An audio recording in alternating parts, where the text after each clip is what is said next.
Sebanyak 10 ton sampah menumpuk di Pantai Kuta pasca perayaan Malam Tahun Baru. Ratusan petugas kebersihan dikerahkan untuk bersihkan sampah dari pantai.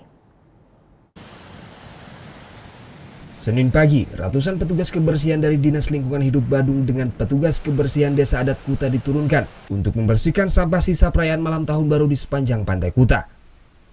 Tumpukan sampah sisa kembang api serta makanan dan minuman ringan mendominasi di sepanjang bibir pantai.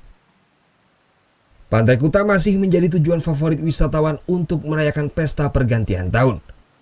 Diperkirakan ribuan orang memadati perayaan Malam Tahun Baru di lokasi ini. Diperkirakan sampah tahun baru mencapai 10 ton. Hari ini sampah yang dominan ini adalah hasil dari perayaan Tahun Baru. Tapi sampah kiriman kondisinya tipis merata.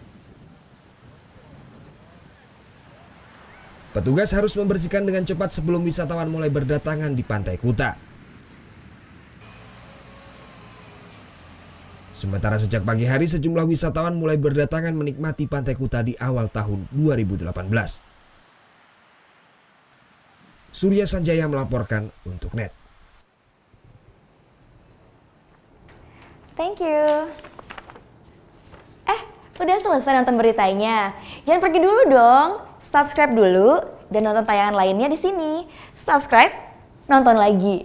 Subscribe, nonton lagi.